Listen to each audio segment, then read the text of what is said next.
Hello students, welcome back to my channel Dafadar GS education. আশা করি তোমরা সকলেই সুস্থ আছো, ভালো আছো। আজকের ক্লাসে আমি তোমাদের কমেন্ট অনুযায়ী একটি নতুন ভিডিও নিয়ে এসেছি। তোমরা অনেকেই জানতে চেয়েছিলে যে স্যার, ইতিহাসের যে বিভিন্ন উপাদান, সেই উপাদানের শ্রেণীবিভাগ সম্পর্কে একটি যদি ভিডিও দেন তাহলে অনেক সুবিধা হয়। তো তোমাদের সেই চাহিদা অনুযায়ী আজকে সেই টপিক নিয়েই আলোচনা শুরু করব, ইতিহাসের বিভিন্ন উপাদানের শ্রেণীবিভাগ সম্পর্কে।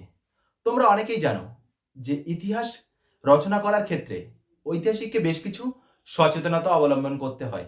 মানে যে কোনো উপাদানকে নিয়েই আমরা ইতিহাস রচনা করতে পারি না, কারণ সেটা সত্যতার ওপরে নির্ভর করেই ইতিহাস রচনা হয়। ইতিহাস হলো সত্যের তথ্যের বিবরণ, অর্থাৎ সত্য তথ্যের বিবরণ। এখানে কোনো রকম মিথ্যা তথ্যের কোনো স্থান দেওয়া হয় না। তো প্রথমেই আমরা এই ইতিহাস রচনার ক্ষেত্রে কী কী ধরনের উপাদান প্রয়োজন হয় এবং কোন কোন ক্ষেত্র থেকে এই ইতিহাসের উপাদানগুলি সংগ্রহ করা হয় সেগুলি নিয়েই আলোচনা করব। আর একটি কথা মনে রাখতে হবে, এই বিষয়টি পুরোপুরি বুঝতে গেলে প্রথম থেকে শেষ পর্যন্ত এই ক্লাসটি দেখতে হবে। প্রথমেই আমরা এই ইতিহাসের বিভিন্ন উপাদানের শ্রেণীবিভাগ সম্পর্কে দেখে নেব, অর্থাৎ ক্লাসিক্যাল, অর্থাৎ ক্লাসিফিকেশন অফ হিস্টোরিক্যাল সোর্সেস, অর্থাৎ ইতিহাসের উপাদানের শ্রেণীবিভাগ। ইতিহাস রচনা করার জন্য যে উপাদানগুলি দরকার হয় সেই সোর্সগুলি নিয়েই আজকে আমরা আলোচনা করব। ইতিহাসের এই সোর্সগুলিকে অর্থাৎ উপাদানগুলিকে প্রধানত প্রথমেই আমরা দুটি ভাগে ভাগ করব। একটি হলো প্রত্নতাত্ত্বিক উপাদান, প্রত্নতাত্ত্বিক বা অলিখিত উপাদান, মানে যেখানে কোনো লিখিত উপাদান এর কোনো প্রশ্রয় নেই। আরেকটি হলো সাহিত্যিক বা লিখিত উপাদান। অর্থাৎ তাহলে আমরা কি জানতে পারলাম, ইতিহাসের উপাদানগুলিকে প্রধানত দুটি ভাগে ভাগ করা হয়েছে। প্রথমেই একটি হচ্ছে প্রত্নতাত্ত্বিক উপাদান বা অলিখিত উপাদান, আর একটি হলো সাহিত্যিক বা লিখিত উপাদান। বুঝতে পারলাম? এখন আমরা দেখে নেব এই ইতিহাসের এই যে দুটি ভাগে ভাগ করা হয়েছে উপাদানগুলিকে, প্রত্নতাত্ত্বিক এবং সাহিত্যিক বা অলিখিত উপাদান আর লিখিত উপাদান। এখন আমরা এই প্রত্নতাত্ত্বিক উপাদান বা অলিখিত উপাদানের শ্রেণীবিভাগ করব। এই অলিখিত উপাদানগুলিকে আবার বিভিন্ন ভাগে ভাগ করা হয়েছে। প্রথমেই আমরা দেখে নেব লিপি। অলিখিত উপাদানগুলি হলো লিপি, মুদ্রা, মানুষের ব্যবহার্য দ্রব্য সামগ্রী, তারপর স্থাপত্য ও ভাস্কর্য, সভ্যতার ধ্বংসাবশেষ, মানে বিভিন্ন সভ্যতার ধ্বংসাবশেষ, তারপর হচ্ছে জীবাশ্ম। তাহলে আমরা কি জানতে পারলাম, যে ইতিহাসের উপাদানগুলিকে প্রধানত দুটি ভাগে ভাগ করা হয়। একটি হলো অলিখিত উপাদান বা প্রত্নতাত্ত্বিক উপাদান, আর একটি হলো সাহিত্যিক বা লিখিত উপাদান। আর এই প্রত্নতাত্ত্বিক উপাদান বা অলিখিত উপাদান এগুলিকে আবার কয়টি ভাগে ভাগ করা হয়েছে? লিপি, মুদ্রা, মানুষের ব্যবহার্য দ্রব্য সামগ্রী, স্থাপত্য ভাস্কর্য, সভ্যতার ধ্বংসাবশেষ, জীবাশ্ম। এখন আমরা এই বিষয়গুলির বিভিন্ন উদাহরণ দেখে নেব, তাহলে আমাদের বুঝতে অনেক সুবিধা হবে। প্রথমেই দেখে নেওয়া যাক লিপি। যেমন সুমেরীয়, সেখানে পাওয়া গেছে কিউনিফর্ম লিপি, সুমেরিয়ার কিউনিফর্ম লিপি। মিশরের অর্থাৎ মিশরীয় হায়ারোগ্লিফিক লিপি। তাহলে সুমেরের কিউনিফর্ম লিপি, মিশরের হায়ারোগ্লিফিক লিপি। আর তোমরা সকলে জানো প্রাচীন ভারতের একটি বিভিন্ন সভ্যতাগুলির মধ্যে অন্যতম হলো সিন্ধু সভ্যতা। এই সিন্ধু সভ্যতার সিন্ধু লিপি, সোহাগের তাম্রলিপি। তাহলে আমরা কয়েকটি লিপি সম্পর্কে জানলাম। কি কি? আর একবার দেখে নাও, সুমেরের কিউনিফর্ম লিপি, মিশরের হায়ারোগ্লিফিক লিপি এবং ভারতের সিন্ধু লিপি ও সোহাগের তাম্রলিপি। তাহলে আমরা বিভিন্ন লিপি সম্পর্কে পরিচিত হলাম।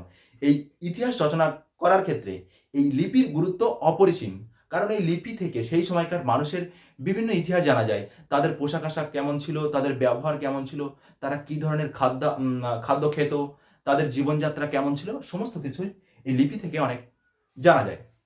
এবার আমরা আলোচনা করব মুদ্রা। তোমরা অনেকেই এই মুদ্রা সম্পর্কে হয়তো পরিচিত আছো। মুদ্রার থেকেও কিন্তু ইতিহাসের বিভিন্ন উপাদান সংগ্রহ করা, মুদ্রা থেকেও ইতিহাসের বিভিন্ন গুরুত্বপূর্ণ জিনিস জানা যায়। এখন আমরা কয়েকটি মুদ্রা সম্পর্কে জেনে নিই। প্রাচীন ভারতে প্রাচীন ভারতীয় ব্যাক্ট্রিয় গ্রিক মুদ্রা, প্রাচীন ভারতীয় ব্যাক্ট্রিয় গ্রিক মুদ্রা। এরপর শক ও কুষাণ মুদ্রা, শক ও কুষাণদের মুদ্রা। তোমরা অনেকেই এই শক এবং কুষাণ শব্দের সঙ্গে পরিচিত আছো। সাতবাহন রাজাদের পতিন, সাতবাহন রাজাদের মুদ্রার নাম হচ্ছে পতিন, পতিন মুদ্রা। তারপর চোলদের ক্যাশু, চোলদের মুদ্রার নাম হলো ক্যাশু। তাহলে আমরা কি জানতে পারলাম? বিভিন্ন মুদ্রা বলতে প্রাচীন ভারতীয় ব্যাক্ট্রিয় গ্রিক মুদ্রা, শক ও কুষাণদের মুদ্রা, সাতবাহন রাজাদের পতিন মুদ্রা, চোলদের ক্যাশু মুদ্রা। আর এই মুদ্রাগুলি কিভাবে ইতিহাস রচনায় সহযোগিতা করে থাকে? এই মুদ্রায় সেই সময়কার রাজার নাম থাকতে পারে, বা সেই সময় রাজা কোন সাল থেকে কোন সাল পর্যন্ত রাজত্ব করেছিল সেই সালের বর্ণনাও দেওয়া থাকতে পারে। এবং এই মুদ্রার বিভিন্ন মুদ্রার কোয়ালিটির উপরে ভিত্তি করে মুদ্রাটা যদি সোনার হয়ে থাকে তাহলে সেই সময়কার রাজার বা সেই সময়কার সাম্রাজ্যের অর্থনৈতিক অবস্থা কেমন ছিল সে সম্পর্কে আমরা অনুধাবন করতে পারি। আর যদি মুদ্রাটি একটু নিম্নমানের হয় তাহলে আমরা বুঝতে পারি যে সেই সময়কার অর্থনৈতিক অবস্থা খুব ভালো ছিল না। অর্থাৎ মুদ্রার কোয়ালিটির উপরে নির্ভর করে আমরা সেই সময়কার অর্থনৈতিক অবস্থা, রাজাদের নাম বা সেই সময়কার যে শাসক ছিল সেই সম্পর্কেও আমরা জানতে পারি। এখন আমরা আলোচনা করব স্থাপত্য ভাস্কর্য। তোমরা এই স্থাপত্য ভাস্কর্য সম্পর্কে নিশ্চয়ই পরিচিত আছো। তোমরা অনেকেই তাজমহলে ঘুরতে গেছো, ভিক্টোরিয়া মেমোরিয়াল হলে ঘুরতে গেছো, অনেকেই দিল্লির লালকেল্লাতে ঘুরতে গেছো, কুতুব মিনার তো দেখেছোই, অনেকেই হয়তো এই কুতুব মিনার সম্পর্কে পরিচিত আছো। এখন আমরা এই স্থাপত্য ভাস্কর্য সম্পর্কে দেখে নিই। ভিক্টোরিয়া মেমোরিয়াল হল একটি স্থাপত্য ভাস্কর্যের অন্যতম উদাহরণ। তাজমহল, কুতুব মিনার, লালকেল্লা, হাওড়া ব্রিজ, পশ্চিমবঙ্গের বিখ্যাত ব্রিজ তথা ভারতের বিখ্যাত ব্রিজ হলো হাওড়া ব্রিজ। এই হাওড়া ব্রিজ একটি স্থাপত্য ভাস্কর্যের অন্যতম উদাহরণ। এবং শ্রীরামকৃষ্ণ মন্দির, বেলুর মঠের অন্যতম মন্দির শ্রীরামকৃষ্ণ মন্দির একটি বিখ্যাত স্থাপত্য ভাস্কর্যের উদাহরণ। আরো বিভিন্ন স্থাপত্য ভাস্কর্য রয়েছে, দক্ষিণেশ্বর মন্দির, আরো অনেক বিখ্যাত স্থাপত্য ভাস্কর্য রয়েছে। এই স্থাপত্য ভাস্কর্য থেকে যখন এই স্থাপত্য ভাস্কর্য নির্মাণ করা হয়েছিল সেই থেকে ইতিহাস রচনার বিভিন্ন গুরুত্বপূর্ণ বিষয় জানা যায়। কারণ এই স্থাপত্য ভাস্কর্যের উপর নির্ভর করে তখনকার কারুশিল্প কেমন ছিল, তখনকার শিল্পকর্ম কেমন ছিল সে সম্পর্কে ধারণা পাওয়া যায়। ডিয়ার স্টুডেন্টস, এখন আমরা দেখে নেব সভ্যতার ধ্বংসাবশেষ। তোমরা অনেকেই জানো সিন্ধু সভ্যতার নাম শুনেছো, মিশরীয় সভ্যতার নাম শুনেছো, সুমেরীয় সভ্যতার নাম শুনেছো, প্রভৃতি সভ্যতার সঙ্গে তোমরা পরিচিত আছো। এই সভ্যতার এক কথায় বলে না যে জন্ম যার মৃত্যু তার, ঠিক তেমনই এই সভ্যতার যেমন সূচনা হয়েছিল একসময় এই সভ্যতাগুলির পতন ঘটেছিল। আর এই সভ্যতার পতনের ফলে যে বিভিন্ন ধ্বংসপ্রাপ্ত বিভিন্ন জিনিসপত্র পাওয়া গেছে, বিভিন্ন সৌধ পাওয়া গেছে, বিভিন্ন ভাস্কর্য পাওয়া গেছে, বিভিন্ন মুদ্রা পাওয়া গেছে, প্রভৃতি বিভিন্ন প্রত্নতাত্ত্বিক উপাদান পাওয়া গেছে এই সভ্যতার ধ্বংসাবশেষ থেকে। যেমন মেহেরগড় সভ্যতা থেকে পাওয়া গেছে, আমাদের পশ্চিম ভারতের সিন্ধু সভ্যতা থেকে পাওয়া গেছে। এই সিন্ধু সভ্যতার আর এক নাম হলো হরপ্পা সভ্যতা।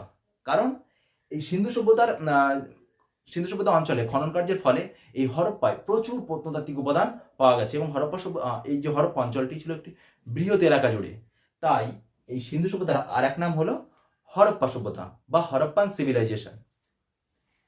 এছাড়াও মিশরীয় ও সুমেরীয় সভ্যতা। তাহলে আমরা কি কি জানতে পারলাম? সভ্যতার ধ্বংসাবশেষ, মেহেরগড় সভ্যতার ধ্বংসাবশেষ, সিন্ধু সভ্যতার ধ্বংসাবশেষ, মিশরীয় ও সুমেরীয় সভ্যতার ধ্বংসাবশেষ সম্পর্কে আমরা জানলাম। এবার আমরা আলোচনা করব জীবাশ্ম। জীবাশ্ম বলতে তোমরা সকলেই জানো। এখন আমরা কয়েকটি জীবাশ্ম অর্থাৎ প্রাচীনকালের বিভিন্ন জায়গায় খনন কার্য করে আমরা এই বিভিন্ন ধরনের জীবাশ্ম পেয়েছি, অর্থাৎ ঐতিহাসিক খনন কার্য করে বিভিন্ন ধরনের জীবাশ্ম উদ্ধার করেছে। যেমন জাভা মানব, পিকিং মানব, নিয়েন্ডারথাল মানব এবং রামাপিথেকাস। তাহলে কি কি জানলাম? কি কি জীবাশ্ম? জাভা মানব, পিকিং মানব, নিয়েন্ডারথাল এবং রামাপিথেকাস প্রভৃতি জীবাশ্মের উদাহরণ আমরা জানতে পারলাম। ডিয়ার স্টুডেন্টস, তাহলে আমরা কি কি বিষয় জানলাম? এই ইতিহাসের উপাদানগুলিকে আমরা প্রথমেই দুটি ভাগে ভাগ করেছিলাম, প্রত্নতাত্ত্বিক বা অলিখিত উপাদান এবং সাহিত্যিক বা লিখিত উপাদান। তারপর আমরা প্রত্নতাত্ত্বিক উপাদানকে আবার কয়েকটি ভাগে ভাগ করেছি, লিপি, মুদ্রা, মানুষের ব্যবহার্য দ্রব্য সামগ্রী, স্থাপত্য ভাস্কর্য, সভ্যতার ধ্বংসাবশেষ, জীবাশ্ম। এবার আমরা আলোচনা করব এবং তার বিভিন্ন উদাহরণ সম্পর্কে আমরা জেনে নিলাম। এখন আমরা আলোচনা করব সাহিত্যিক বা লিখিত উপাদান। সাহিত্যিক বা লিখিত উপাদান মানে এগুলো হচ্ছে লিখিত আকারে পাওয়া যায় এই উপাদানগুলি, এবং এই সাহিত্যিক উপাদান বা লিখিত উপাদানের গুরুত্ব এই প্রত্নতাত্ত্বিক বা অলিখিত উপাদানের থেকে অনেক বেশি, কারণ এখানে তথ্যের সত্যতা অনেক বেশি পাওয়া যায়। এখন আমরা আলোচনা করব সাহিত্যিক বা লিখিত উপাদান সম্পর্কে। এই সাহিত্যিক বা লিখিত উপাদানকে দুইটি ভাগে ভাগ করা যায়, দেশীয় সাহিত্য ও বিদেশি সাহিত্য। বিদেশি সাহিত্য, দেশীয় সাহিত্য বলতে মানে ভারতবর্ষের যে বিভিন্ন সাহিত্য রয়েছে সেইগুলিকে বলা হয় দেশীয় সাহিত্য। আর বিদেশি সাহিত্য অর্থাৎ বিভিন্ন বৈদেশিক দেশের যে সাহিত্য সেগুলিকে বলা হয় বিদেশি সাহিত্য। এখন আমরা এই দেশীয় সাহিত্যগুলিকে আবার কয়েকটি ভাগে ভাগ করব। দেশীয় সাহিত্যের উপাদানগুলিকে কয়েকটি ভাগে ভাগ করা যায়, যেমন ধর্মীয় সাহিত্য, ইতিহাস গ্রন্থ, আত্মজীবনীমূলক সাহিত্য এবং দেশীয় সাহিত্য। এগুলির আবার বিভিন্ন বৈশিষ্ট্য সম্পর্কে আমরা দেখে নেব। যেমন ধর্মীয় সাহিত্যের কয়েকটি উদাহরণ হলো পুরাণ, বেদ, রামায়ণ, মহাভারত। তাহলে কয়েকটি ধর্মীয় সাহিত্য কি কি জানলাম আমরা? পুরাণ, বেদ, রামায়ণ, মহাভারত, এইগুলো হলো আমাদের এই দেশীয় সাহিত্যের উদাহরণ। এখন আমরা জানবো ইতিহাস গ্রন্থ, বিভিন্ন ইতিহাস গ্রন্থ সম্পর্কে, যেমন কলহানের রাজতরঙ্গিনী, আমানুল্লাহ আহমেদের হিস্ট্রি অফ কোচবিহার, এগুলি হলো ইতিহাস গ্রন্থ। এরপর আমরা দেখে নেব আত্মজীবনীমূলক সাহিত্য, যেমন সুভাষচন্দ্রের মানে আত্মজীবনীমূলক যে সাহিত্যগুলি সেগুলি সম্পর্কে আমরা এখন দেখে নেব।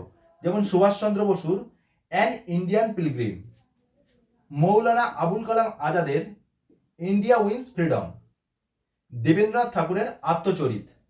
এছাড়াও রয়েছে সরলা দেবী চৌধুরী রানীর আত্মজীবনী, জীবনের ঝরাপাতা। এছাড়াও রয়েছে বিপিন চন্দ্রপালের আত্মজীবনী ৭০ বছর।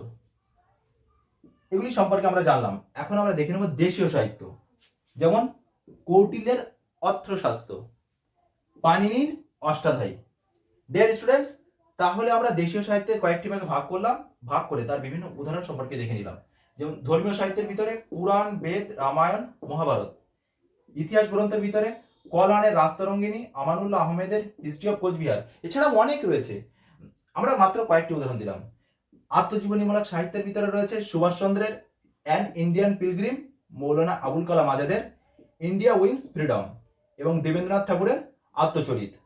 দেশীয় সাহিত্যের ভিতরে আছে কৌটিল্যের অর্থশাস্ত্র, পাণিনির অষ্টাধ্যায়ী। এছাড়াও অনেক এই দেশীয় সাহিত্য রয়েছে, সেগুলি আমরা পরের ক্লাসে আলোচনা করব। এরপর এই বিদেশি সাহিত্যকে আবার দুইটি ভাগে ভাগ করা হয়, চীন দেশীয় সাহিত্য ও অন্যান্য দেশীয় সাহিত্য। এই চীন দেশীয় সাহিত্য অর্থাৎ যারা চীন দেশ থেকে ভারতে এসেছিল, যেমন ফাহিয়েন, হিউয়েনসাং ও ইৎসিং এর রচনা থেকে এই দেশীয় সাহিত্যের বিবরণ পাওয়া যায়, এই বিদেশি সাহিত্যের বিবরণ পাওয়া যায়। এবার অন্যান্য দেশীয় সাহিত্য, যেমন আরব দেশের বিভিন্ন সাহিত্যিকের বিবরণ থেকে এই বিদেশি সাহিত্যের বিবরণ পাওয়া যায়। আবার আফ্রিকা, ইউরোপ, গ্রিস প্রভৃতি বিদেশি সাহিত্য থেকে এই ইতিহাসের উপাদান পাওয়া যায়। ডিয়ার স্টুডেন্টস, তাহলে আমরা আজকের ক্লাসে কি কি বিষয় জানতে পারলাম? ইতিহাসের উপাদানগুলি অর্থাৎ ক্লাসিফিকেশন অফ হিস্টোরিক্যাল সোর্স, ইতিহাস রচনা করার জন্য কি কি উপাদান ঐতিহাসিকরা ফলো করে থাকেন, অর্থাৎ কোন কোন উপাদান থেকে ঐতিহাসিকরা ইতিহাস রচনা করে থাকেন সেগুলি সম্পর্কে আমরা জানতে পারলাম। প্রথমে আমরা ইতিহাসের উপাদানকে কয়েকটি ভাগে ভাগ করেছিলাম, দুটি ভাগে, প্রত্নতাত্ত্বিক বা অলিখিত উপাদান, সাহিত্যিক বা লিখিত উপাদান। তারপর আমরা আবার প্রত্নতাত্ত্বিক উপাদানের কয়েকটি শ্রেণীবিভাগ করেছি, সাহিত্যিক উপাদানের আবার কয়েকটি শ্রেণীবিভাগ করেছি, দেশীয় সাহিত্য, বিদেশি সাহিত্য। এই দেশীয় সাহিত্যকে আবার কয়েকটি ভাগে ভাগ করেছি, ধর্মীয় সাহিত্য, ইতিহাস গ্রন্থ, আত্মজীবনীমূলক গ্রন্থ ও দেশীয় সাহিত্য। আর বিদেশি সাহিত্যকে আমরা আবার দুটি ভাগে ভাগ করেছি, চীন দেশীয় ও অন্যান্য দেশীয়। ডিয়ার স্টুডেন্টস, তাহলে আমরা আজকের ক্লাসে এই ইতিহাস রচনার বিভিন্ন উপাদান সম্পর্কে জানতে পারলাম। তোমরা স্ক্রিনশট নিয়ে নাও। ডিয়ার স্টুডেন্টস, সকলে তাহলে সুস্থ থাকো, ভালো থাকো। দেখা হবে নেক্সট ক্লাসে নতুন নতুন গুরুত্বপূর্ণ বিষয় নিয়ে। আর হ্যাঁ, সকলেই দফাদার জিএস এডুকেশন চ্যানেলটি সাবস্ক্রাইব করতে ভুলো না।